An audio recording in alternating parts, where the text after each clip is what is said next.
Spooky season is now upon us, so just like last year I wanted to make a video in celebration of it. Instead of redrawing some old horror themed aliens I made when I was young, how about we honor the existing Halloween themed aliens in Ben 10, those being Ghost Freak, Blitzwolfer, Snare-Oh, Frankenstrike, Vampire, and Topic. I know he's kind of an odd one out since he's the only one not from a Nortranzu, but since his whole gimmick is fear, we'll let him in the team. Now how are we gonna honor them? Turning them into Pokémon, obviously. Is there really any other way? And for those waiting for the next creating my own aliens video, don't worry, I got you, the hairball video is on the way. Just might take a while since I might be a bit busy with university, but I promise it's gonna be my main focus after this video. Everyone happy? Okay, good. Now let's take a look at the newest inhabitants of the Galvin region. Firstly, how about we make a Pokémon based on the most iconic Halloween alien, member of the original 10, Ghost Freak. One of the coolest things about Ghost Freak is that we have two different designs we can use as inspiration. Ben's Ghost Freak transformation and the villainous Ghost Freak, Ghoulisheet. So this got me thinking, how about we make a two-stage split evolution Pokémon, starting as a little baby ghost that has the potential to evolve into either a defensive pure ghost type Pokémon based on Ben's Ghost Freak, or a more offensive ghost dark type based on Ghoulisheet. We'll get more into the two evolutions soon, but first let's take a look at Boogiboo. Name sounding like a cute way a young child might try and scare people, and also mixing both words boo and boogeyman, being the name used for made up monsters to scare children who misbehave. Visually he's pretty simple since he still needs to evolve, but other than just being a cute chibi looking ghost freak, I gave him an open mouth so he'd look like the stereotypical moaning spectre, and a winking right eye since Ghost Freak only really has one eye in the show. Boogiboo, the spooky Pokémon. A Boogiboo's temperament can change drastically depending on the time of day. They are extremely friendly during the daytime, but have a tendency to have an attitude at night.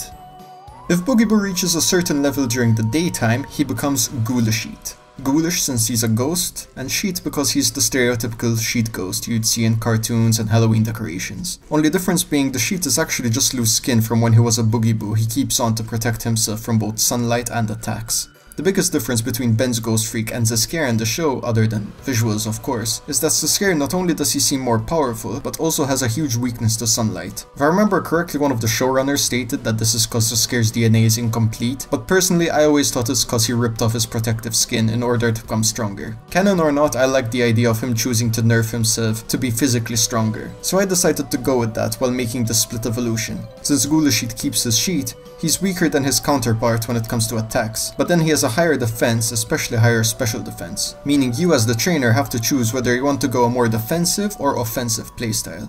Ghoulisheet, the sheet ghost Pokémon. The loose skin covering Ghoulisheet protects it from harsh sunlight, which is damaging to its body. Sometimes this Pokémon will remove the skin in order to cover and protect its trainer. Evolve your Boogiboo at night and he embraces the dark mischievous thoughts within to become Grimskyr. Grim being something very serious or gloomy, also in reference to the Grim Reaper, which Ghoulisheet himself does take inspiration from, especially in Omniverse, and the end part Skyr being a misspelled way to say something like scare, similar to Ghoulisheet's name, just missing an A. Although he's larger than Ghoulisheet and still keeps some of the protective skin stuck on his back, it's more ripped and tattered, so barely covers enough to protect him. Either way, he wouldn't want anything to hold him back or get in his way when preparing for an attack. Most of his other details are also taken from his different appearances in the show. The skull-like head being right side up, like his appearance in Omniverse, the fully exposed striped tail and the back spikes like his appearance in UAF, and the ripped loose skin like his appearance in Classic. Grimskyr, the Grim Pokémon. Only the most ruthless of trainers will manage to earn the respect of this sinister Pokémon. Those who don't never know when Grimskyr might turn on them during a battle.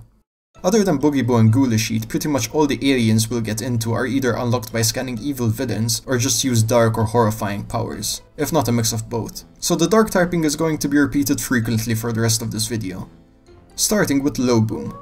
Lobo being the Spanish word for wolf, also the beginning of Blitzwolfer species, Loboan, while boom being in reference to the booming sound attacks. Same reason some radios are called boomboxes. Normal dark type fits perfectly I think, since his main team and powers are sound attacks like the Whisper line. And design wise he really is just a normal werewolf, ripped clothing like patterns on his fur included, with the most distinctive feature being the strands of fur he uses to plug in his sensitive ears with to protect from his powerful howls.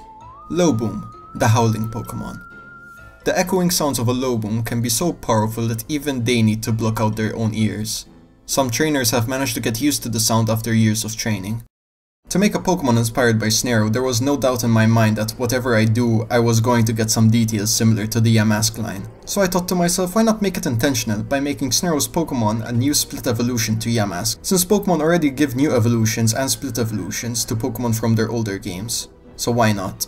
Usually at level 34, Yamask evolves into Cofagrigus, but if the Yamask is holding a King's Rock at that level, he becomes Pharaith, mix of both Pharaoh and Wraith, a type of ghost who went through a particularly horrifying death, which would lead to an angry, vengeful spirit, hence the Ghost Dark typing, like Grimskyr. Even Snare-Oh himself being living bandages in the shape of a humanoid body, almost like there should be a dead mummified corpse inside, is a good enough excuse for the ghost typing. Since Yamask's whole team is carrying a mask of his past life's face, Pharaith wears it proudly, like a stuck-up pharaoh who will never let go of his royal past life. Which is why he needs a King's Rock to evolve in order to remind him of it. And the crown on top of his head is also similar to the crown-like head shape on Snare-Oh in Omniverse, while the mask itself is similar to the classic look. Along with that, he also has his bandage-like tentacles, which he uses to ensnare its victims, like a floating ghostly octopus or jellyfish.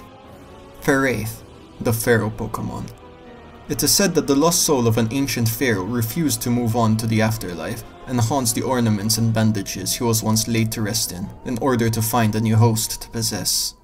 Last of the Halloween trio, Frankenstrike was 100% the hardest for me to design. Since he's the most human looking out of all of Ben's aliens, not counting movie Eon, I had to go through a few different designs before my friend helped me realize I don't really need to make him human looking.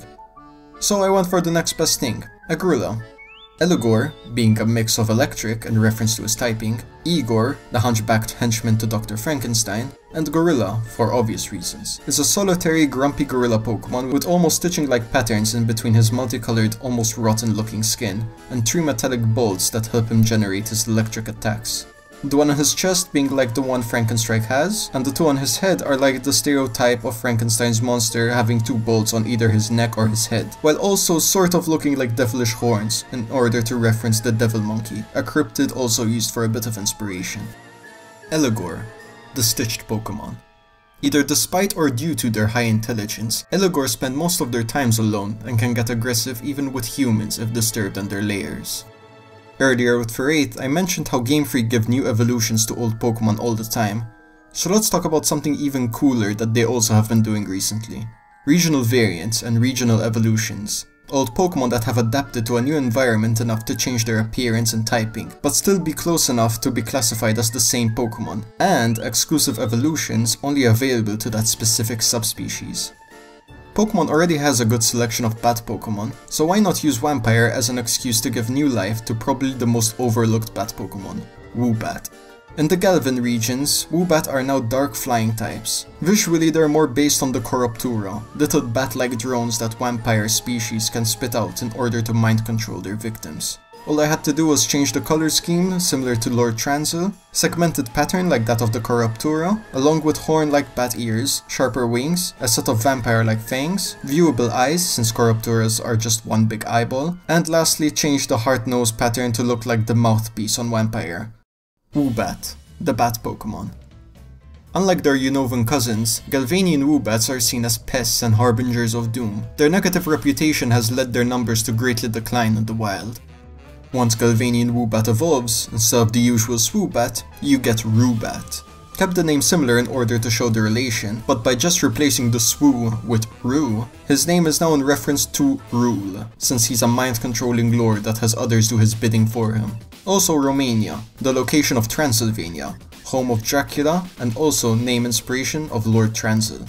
Roobat loses his flying type in favor of the psychic type, since even though they still have wings and can fly, they would rather stay in their caves and send out their mind-controlled Woobats to do their bidding. Which is why you'll always find a hypnotized one sleeping on his chest, like the little ornament on Lord Transil, along with Lord Transil's hat, and Roobat's wings dragging on the floor like his fancy dress?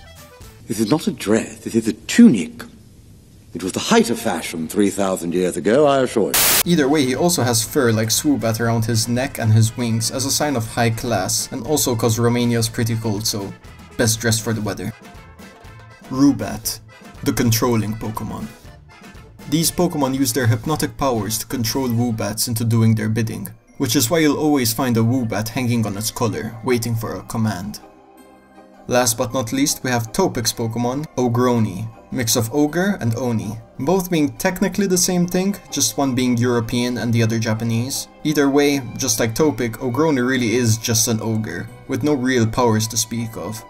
That is, except for his horrifying face, this time covered by a random sack Ogroni finds instead of a cage. Both so it looks like it just took it out of the trash, and also to give it a Scarecrow-like look. Specifically Scarecrow the Batman villain, since his whole thing is fear. Also, if some of you could have probably pointed out by now, the whole theming is similar to Mimikyu. But the biggest difference is Mimikyu tries to make itself look like a Pikachu, because it wants to be loved, despite its horrifying true form. While Ogroni kinda doesn't really care.